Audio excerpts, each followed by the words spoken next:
Hey everybody, this is a quick tutorial on how to use the PD planning tool website.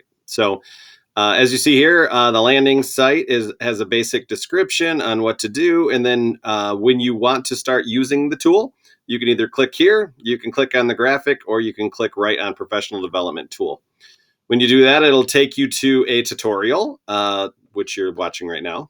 It'll also take you to a place where you can click on completing a data protocol. So there's multiple different types of data that you may use to analyze where your building is or where your department is and what needs to be worked on. So we give all kinds of examples here. Some are hyperlinks, some are just reference points.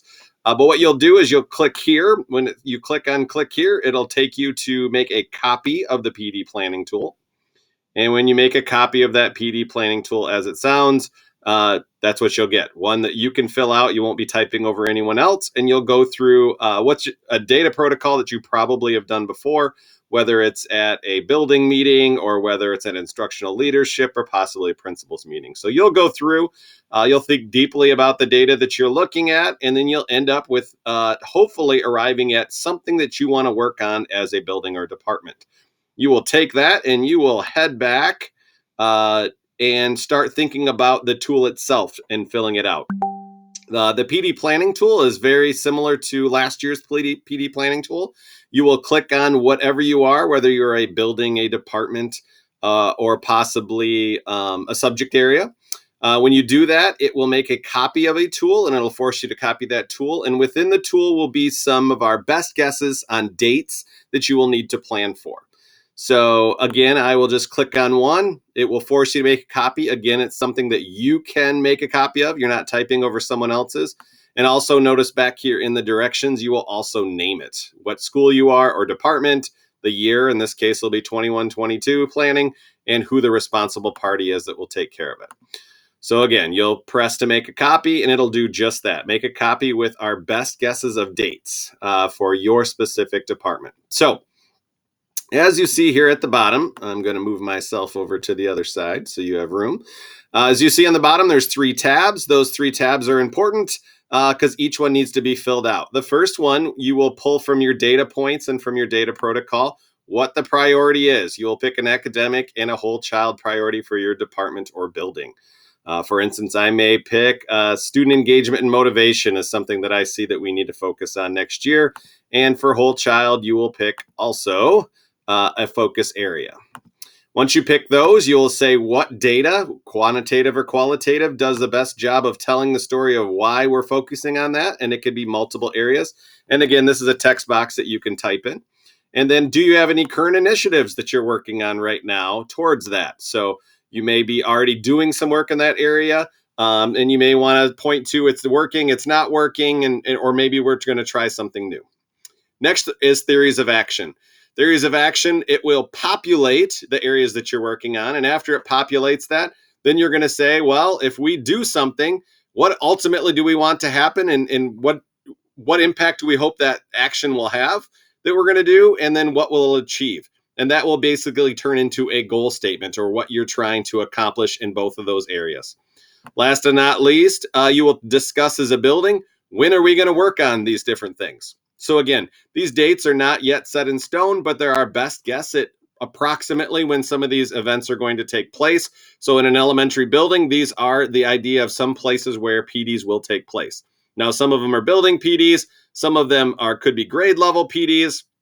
Some of them have themes, as we know, testing, for instance, or evaluation we may have to touch on. Again, these are not set in stone, but our best guesses to try to help you. A few new things this year. One will be that we are asking that each month you try to at least give 30 minutes towards a PLC-focused conversation. At this time, we don't believe there will be a special day or half day to do PLCs as we had during our virtual year last year. So in this case, if I'm looking at September and say, I have 2 dates, I'd really like to at least have my team have a 30-minute conversation during this one. And then we'll also work on this priority during that date, et cetera, et cetera.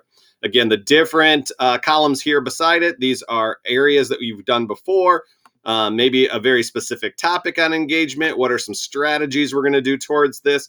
a lot of this will look very familiar to your building plans in previous years, as well as working us towards MyKIP in future years.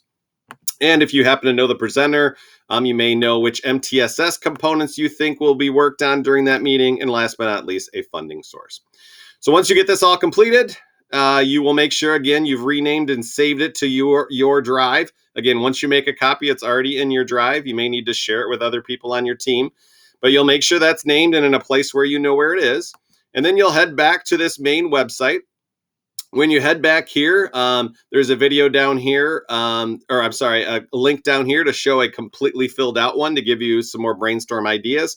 We also had last year some folks ask questions about, hey, can I include X, Y, or Z in my PD plan?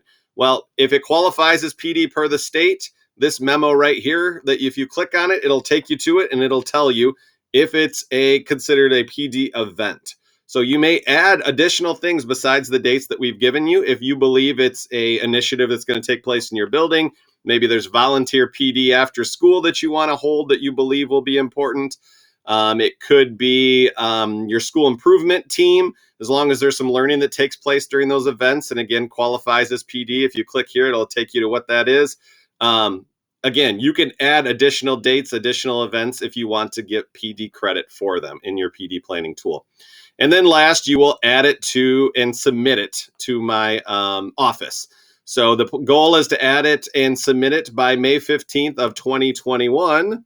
Sorry, that says 2020 still, but by 2021, we will follow up with you if we don't see it by then and encourage it to get in, because we collect all these and we submit them to the state of Michigan to get approval to get sketches for next school year. If you have any questions, please reach out to myself, Matt McCullough, or you can reach out to TLS or Evelyn Pollard, my assistant.